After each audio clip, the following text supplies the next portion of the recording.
Assalamualaikum warahmatullahi wabarakatuh. Jumpa kembali di channel YouTube Ari Wibowo Project. Nah, di video kali ini saya akan membahas terkait dengan mekanisme pendaftaran seleksi P3K guru tahun 2022. Nah, per tanggal 31 hari ini pendaftaran seleksi P3K guru sudah dibuka ya Bapak Ibu. Ini untuk login atau buat akun sudah bisa. Nah, sebelum kita melakukan pendaftaran atau login ke web SSCASN, alangkah baiknya kita membaca panduan bagaimana sih pendaftarannya. Nah, biar tidak salah langkah ataupun biar tidak salah dalam mengisi pendaftaran. Nah, langsung saja. Per tanggal 31 jam 4 tadi sudah bisa dilakukan pendaftaran. Nah, ini ada panduannya. Nah, kita langsung melihat di awal. Nah, di sini dari PKN panduan pendaftaran CASN 2022 untuk P3K guru. Nah, ini bla bla bla bla ada halamannya. Nah, langsung saja di sini di daftar isi jelas. Yang pertama yaitu alur pendaftaran seleksi, jenis seleksi, tata cara pendaftaran CASN 2022 dan pendaftaran. Ingat Bapak Ibu, pendaftaran yang dimaksud di sini nah ini itu dikhususkan bagi mereka yang belum pernah melakukan pendaftaran. Ingat, yang belum pernah melakukan pendaftaran atau yang tahun kemarin sudah melakukan pendaftaran tapi belum sampai resume. Ingat, belum sampai resume Bapak Ibu. Nah, yuk, ini info bagi mereka prioritas 1, prioritas 2 dan prioritas 3 bahkan prioritas 4. Nah, ini bla bla bla, langsung kita masuk di alur pendaftaran seleksi. Nah, perlu kita garis bawahi atau perlu kita saksikan bersama skema pendaftaran atau alur pendaftaran proses pendaftaran P3K guru tahun 2022. Ini Bapak Ibu gambarannya, seluruh peserta prioritas maupun umum melakukan pendaftaran pada SSCASN. Nah, ini seluruhnya melakukan pendaftaran. Nah, namun dalam pendaftaran prioritas P1, P2, P3 yang kemarin sudah mengikuti seleksi dan melakukan resume, nanti tinggal login sudah bisa. Ini. Dalam alur ini jelas Bapak Ibu, SSCASN, validasi data kependudukan atau Dukcapil, filtering Dapodik. Nah, di sini adalah P1. Ini P1, P2, P3, P4 Bapak Ibu. P1, P2, P3 dan P4 atau pelamar umum. Di sini pelamar umum ya P4.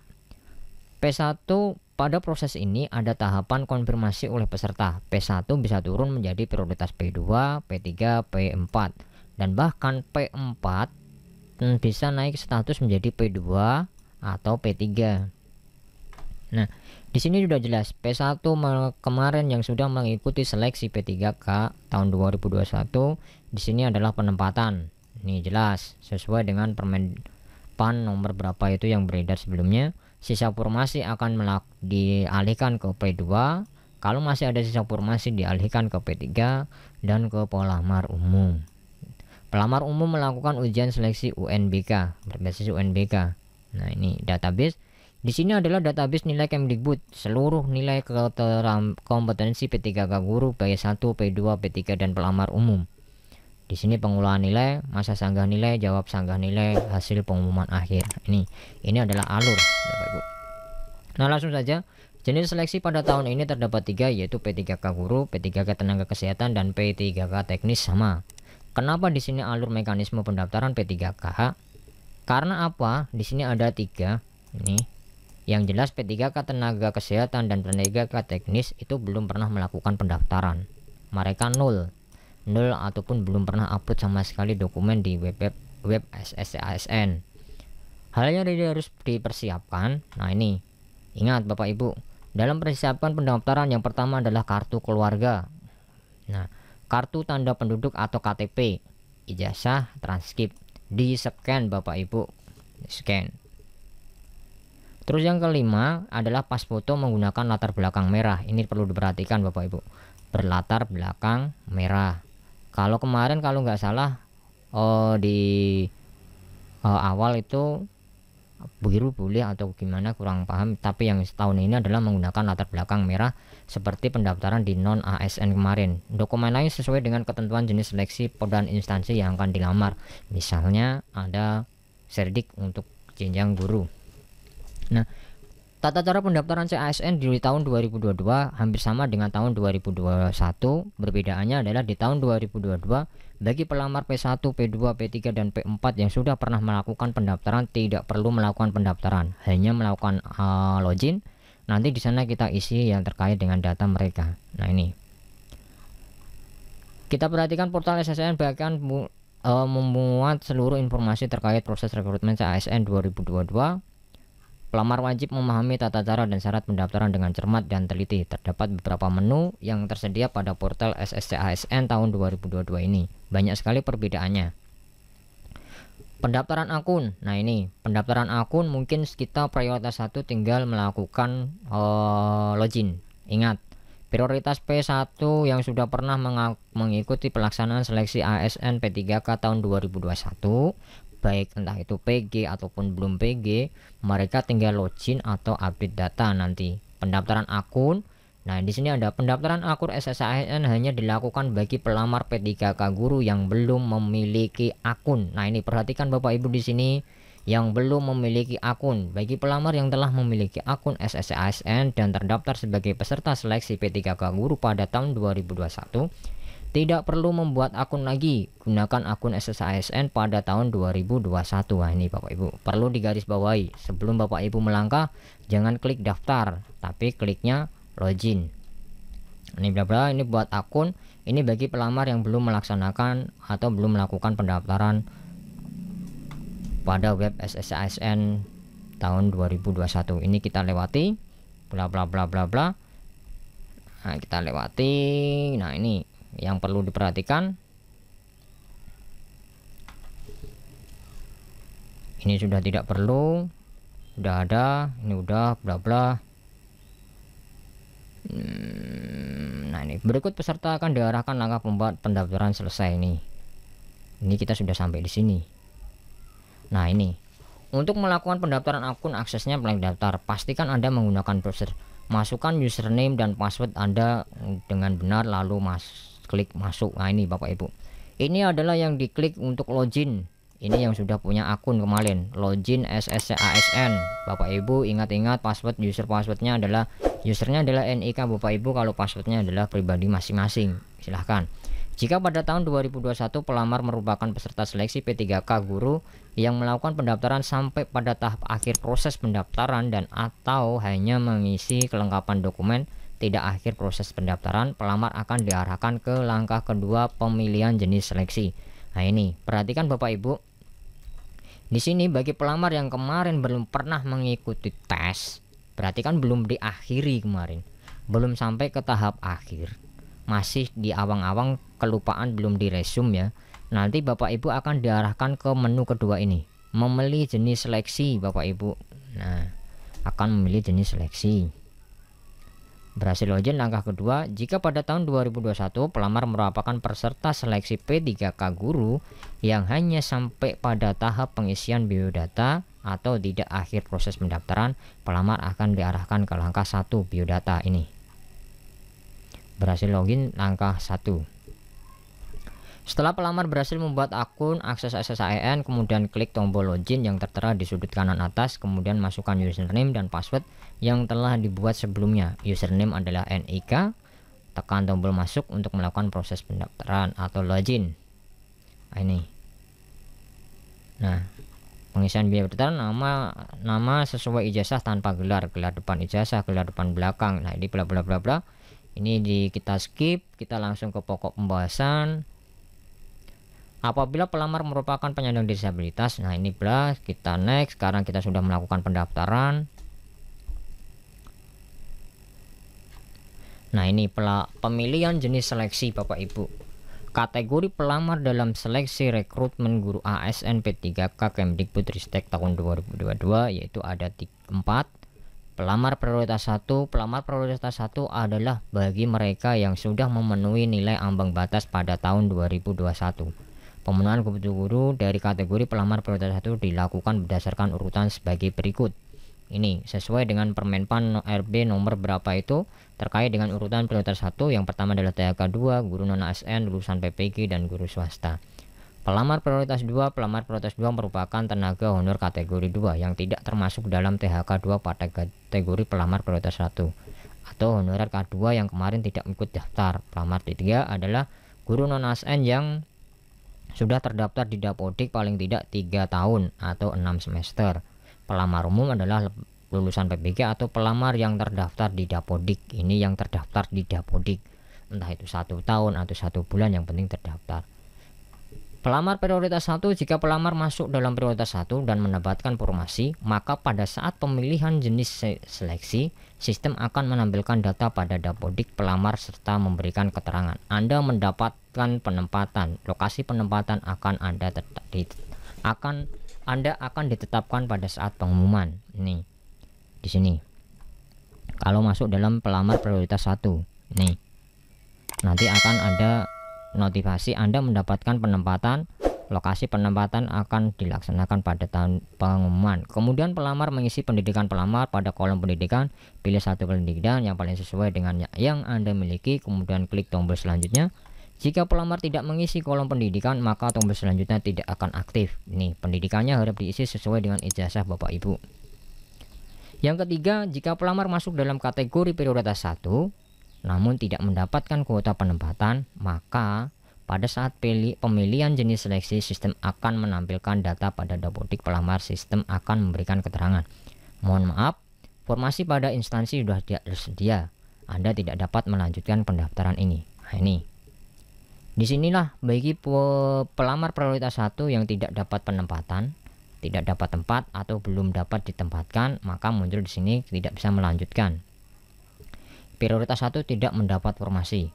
Pelamar yang menjadi prioritas 1 namun tidak mendapat formasi tidak dapat melanjutkan pendaftaran. Ini perlu diperhatikan. Bagi pelamar prioritas dapat melakukan turun ataupun naik status prioritas berdasarkan data pemetaan dari Kemdikbudristek.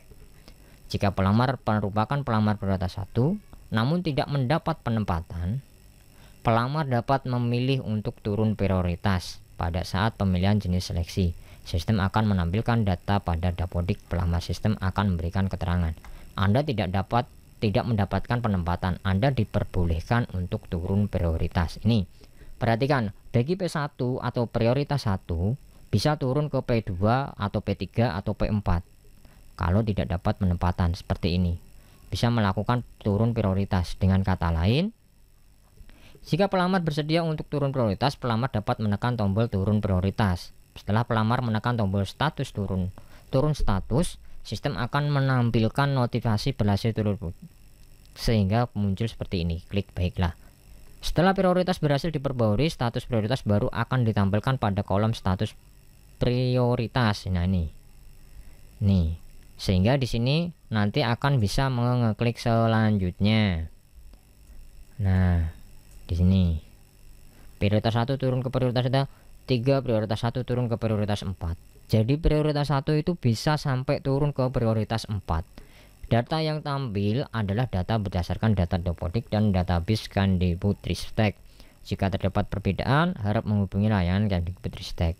Untuk penentuan status prioritas pelamar ditentukan oleh Kemdikbudristek dengan menggunakan data hasil pemetaan yang dilakukan oleh Kemenristek Dikbud. Nah, Kemdikbudristek. Nih, jadi Bapak Ibu yang prioritas 1 tidak dapat tempat bisa melakukan turun prioritas dengan ketentuan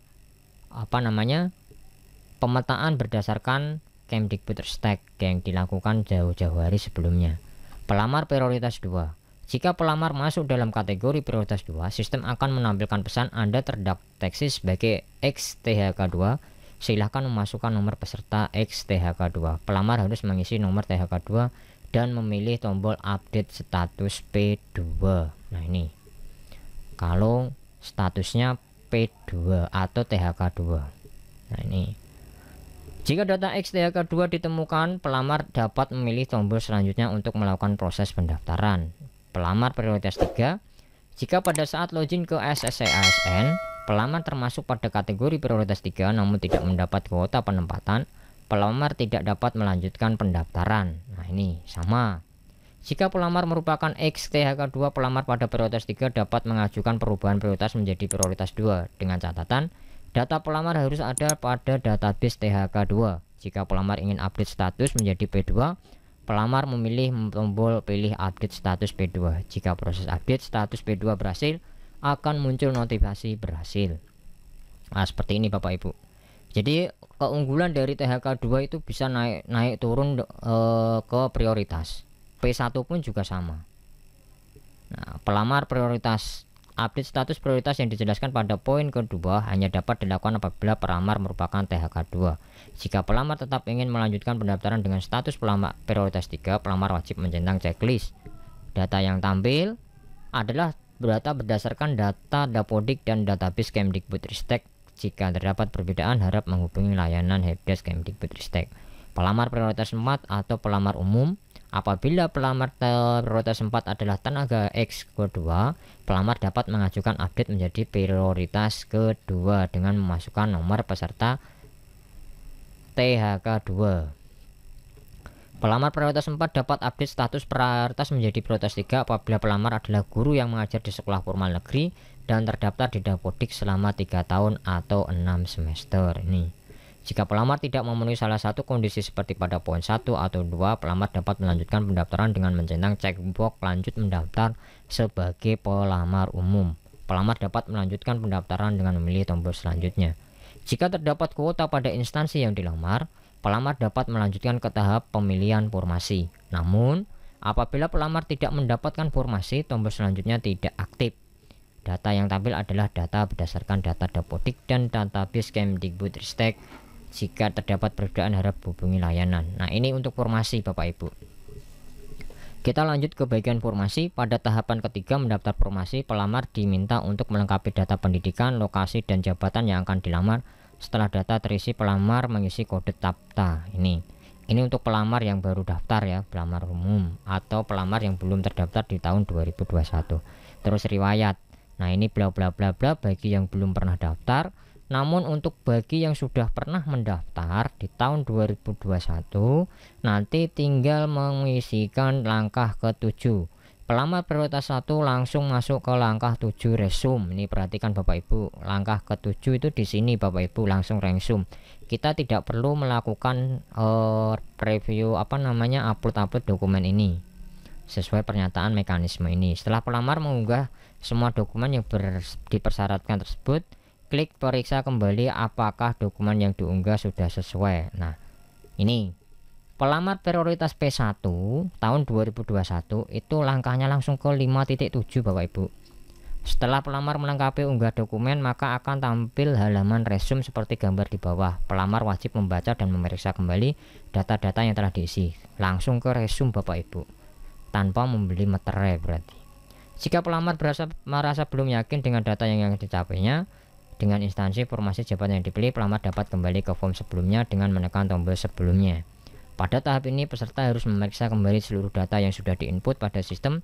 Pastikan tidak ada data yang salah input dan juga memeriksa kembali dokumen yang sudah diunggah sebelumnya dengan memilih tombol sebelumnya.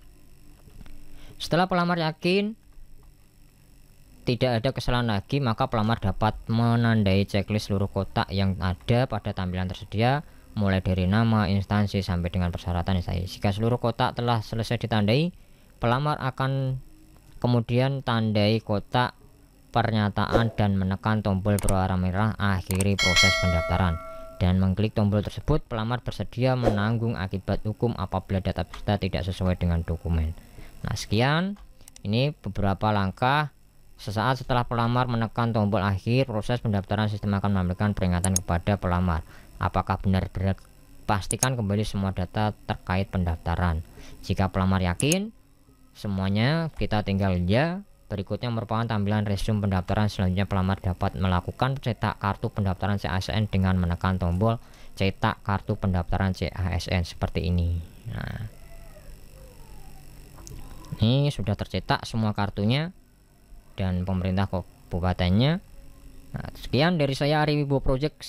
Semoga video kali ini dapat membantu menjawab pertanyaan Bapak Ibu terkait dengan pendaftaran, mekanisme pendaftaran CASN P3K guru tahun 2022 untuk pelamar prioritas P1, P2, P3 ataupun P4. Sekian dari saya Ari Wibowo Project. Jangan lupa share, like, dan subscribe channel YouTube Ari Wibowo Project.